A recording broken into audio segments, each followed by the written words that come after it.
नमस्कार, तेज हरियाणा से गुरविंदर पन्नू। आपको सिरसा जिला में आज 24 जो जिला परिषद सदस्य के जोन थे उनका पूरा हाल मैं बताऊंगा।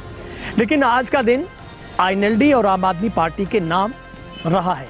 निश्चित तौर पर सुबह से जब नतीजे आने शुरू हुए थे तब ऐसा लग रहा था कि जो आईएनएलडी है वो पूर्ण बहुमत के साथ अपना चेयरमैन बना देगी, लेकिन आम आदमी पार्टी ने कहीं ना कहीं आईएनएलडी के खेल को बिगाड़ने का, उसमें खलल डालने का काम किया है। लेकिन उतनी ही बड़ी चिंता बीजेपी और जेजेपी के लिए खड़ी हुई है, क्योंकि दोनों पार्टियां अलग अलग चुनाव लड़ रही थी, जिसका सीधे तौर पर खामियाजा ये भुगतना पड़ा कि बीजेपी और जेजेपी को दोनों को दो सीटों पर संतोष करना पड़ा है।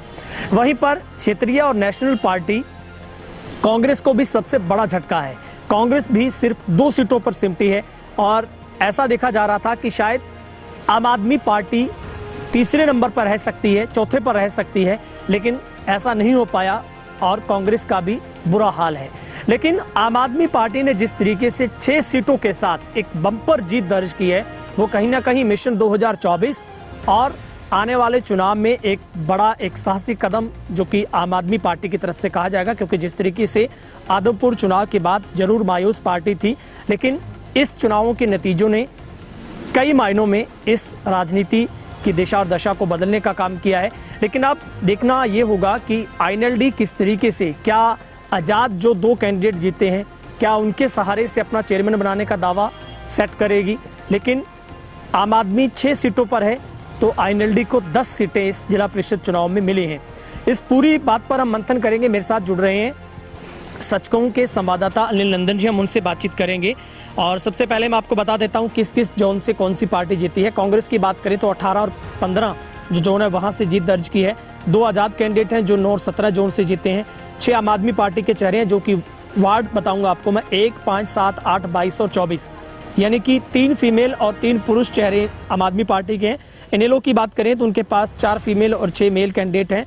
2 नंबर वार्ड 3, 6, 10, 11, 13, 14, 16, 20 और 21 है। वहीं पर जेजेपी के हिस्से में 2 सीटें आई हैं, जो कि 19 और 12 नंबर वार्ड है। भाजपा की बात करें 2 सीटें हैं, सिर्फ 23 और 4 नंबर वार्ड है। वहीं पर डवाली की बात करें तो यहाँ पर आम आदमी पार्टी ने 1 नंबर जोन में गुरचरण सिंह विजयी हुए हैं। 2 नंबर में आईएनएलडी सोनिया है यहाँ से। 3 नंबर में ही आईएनएलडी चौटाला गांव से नरेश कुमार है, 642 मतों से जीते हैं। वहीं पर जोन नंबर 4 की बात करें तो यहाँ पर इंडिपेंडेंट कैंडिडेट रिटायर्ड फौजी ओम प्रकाश ने एक बम्पर 2200 से प्लस वोटों की जीत दर्ज की है। हमारे साथ अनिल नंदन जी जुड़ रहे हैं। सबसे पहले सर आपका तेज रहना पर बहुत स्वागत है। सर नमस्कार। सर कैसे देखते हैं आज के नतीजों को, क्योंकि हम शुरू में जब आप भी मेरे साथ थे हम देख रहे थे कि ऐसा लग रहा है कि पूर्ण बहुमत के साथ आईएनएलडी आ रही है, लेकिन आम आदमी ने कमाल कर दिया। देखो ऐसा है गुरविंदर जी, जैसे आप सिरसा अगर मान लो डिस्ट्रिक्ट की अगर मैं बात करूं तो डिस्ट्रिक्ट के अंदर क्या हुआ है कि जहां जब स्टार्टिंग में काउंटिंग शुरू हुई थी तो उस समय जो रुझान थे वो इनेलो के पक्ष में नज़र नहीं आ रहे थे। जैसे जैसे राउंड वाइज राउंड आगे मान लो प्रक्रिया चलती रही तो कहीं ना कहीं इनेलो ने इतना बढ़िया मान लो पायदान का पर काबिज हुई है जो कहने सुनने से परंतु उसके साथ साथ जो अगर हम आदमपुर चुनाव की अगर बात करें जहां आपको बहुत बड़ा ऐसा मायूस होने की स्थिति में थे, परंतु यहाँ डबवाड़ी के अंदर आने के बाद में आज जैसे 6 जिला परिषद की सीटें लेने के बाद में ऐसा जरूर मानना नहीं है, कहने में किसी को संकोच नहीं है कि आपका भी जनाधार काफी बड़ा है।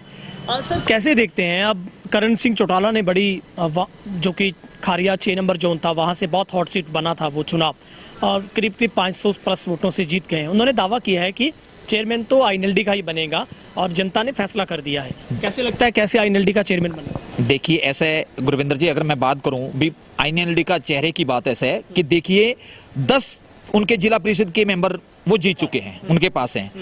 2 इंडिपेंडेंट है उनके पास।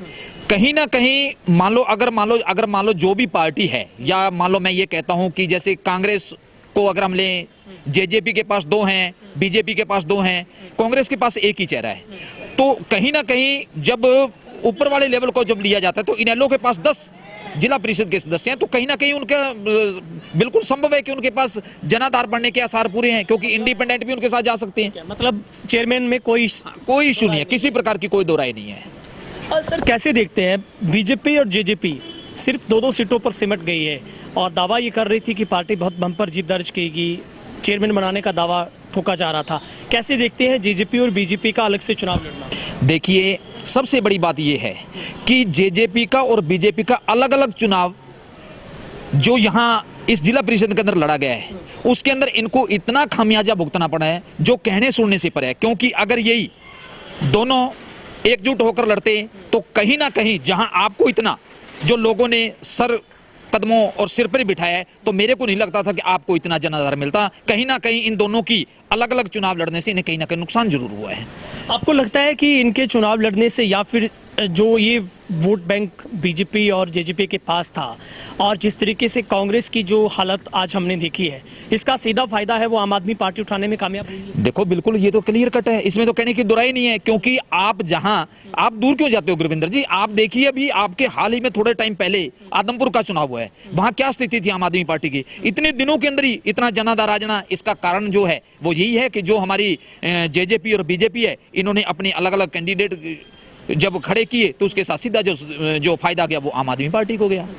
लेकिन अभी हम कांग्रेस पर बात कर लेते हैं। अनिल जी, क्या लगता है सिरसा में कांग्रेस सबसे बड़ा दल है, लेकिन ये जरूर है कि फूट उनमें भी देखी गई है, जिला अध्यक्ष उनका अभी तक नहीं बन पाया।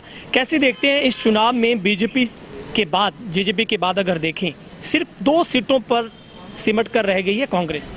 देखो ऐसा है गुरविंदर जी, कांग्रेस की अगर हम बात करें, चाहे हम उच्च स्तर की बात करें चाहे हम निम्न स्तर की बात करें, कहीं भी अगर हम किसी भी पहलू से अगर देते हैं तो इनकी जो भीतर घात है और जो फूट है वो बिल्कुल लोगों के बिल्कुल सामने है।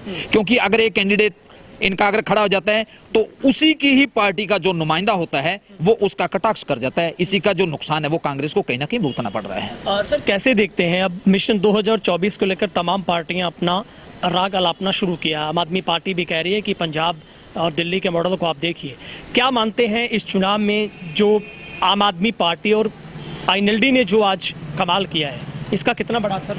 देखिए गुरविंदर जी, क्षेत्रीय पार्टी की अगर हम बात करें तो इनेलो का जो ग्राफ है वो बड़ा है, और इसके साथ साथ जो आम आदमी पार्टी का, चाहे हम दिल्ली की बात करें चाहे हम पंजाब की मान लो बात करें, और उसके बावजूद अगर हम यहाँ हरियाणा के अंदर भी देखें तो कहीं ना कहीं इनका जो जनाधार है वो बड़ा है। हम ये ना लें कि आदमपुर का चुनाव तो अभी हो, उसके बाद में तो ये जिला परिषद की जो छोटी इकाई थी इसके चुनाव के अंदर इनको 6 सीटें मिली हैं, और वो भी एक ऐसा जिला जो बहुचर्चित जिला है, जो राजनीति का हब कहा जाता है, वहां पे भी आपको अगर 6 सीटें आनी है, ये किसी से कम नहीं है। मैं इस चीज को कम नहीं मान रहा। क्या लगता है सर, आखिरी सवाल है, क्या आप मंथन करने की जरूरत है भाजपा को, जजपा को और आईएनएलडी को, और अच्छे तरीके से बेहतर मंथन करना होगा? जी बिल्कुल बिल्कुल बिल्कुल। सबसे बड़ी बात तो ये है कि आईएनएलडी जो है उसका ग्राफ तो बड़ा ही बड़ा है, और आगे आने वाले दिनों में उसका ग्राफ बिल्कुल बढ़ेगा। परंतु मैं एक बात और जरूर कहना चाहूंगा गुरविंदर जी, कि जो जेजेपी और बीजेपी है, इनका अलग अलग खड़े होना और अलग अलग पायदान पर चुनाव लड़ना, ये इनके लिए घातक सिद्ध है। तो ये इसके लिए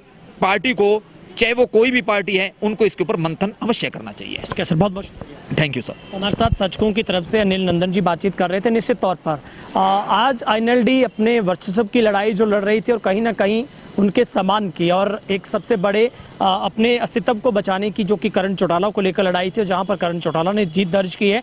और ऐसे में ये जरूर नजर आ रहा है कि कहीं ना कहीं आईएनएलडी चेयरमैन बनाने में कामयाब जरूर होगी। लेकिन ये राजनीतिक गठजोड़ है, किस तरीके से समीकरण बैठेंगे, किस तरीके का गणित तैयार होगा, वो तमाम पार्टियां बहुत मंथन करेगी गहनता के साथ। लेकिन हमने इससे पहले नगर निकाय चुनाव में देखा, अगर सिरसा की बात करें तो वहां पर भी आईएनएलडी ने अच्छा परफॉर्म किया और 2 जगह पर उसने अपना चेयरमैन बनाने में भी वो कामयाब हुई है। लेकिन अब जब ऐसी स्थिति में जब बीजेपी जेजेपी को निकाय चुनावों से सबक लेने के बाद इस चुनाव में भी सबक लेना चाहिए था, लेकिन वो नहीं ले पाए, और ऐसे वक्त पर जब आईएनएलडी ने सिरसा जिला में 10 सीटें हासिल की है, तो वहीं पर आम आदमी पार्टी ने कांग्रेस और गठजोड़ की पार्टी के लिए जरूर मुश्किलें बढ़ा दी है। कैमरामैन वकील के साथ गुरविंदर पन्नू, तेज हरियाणा, डबवाली।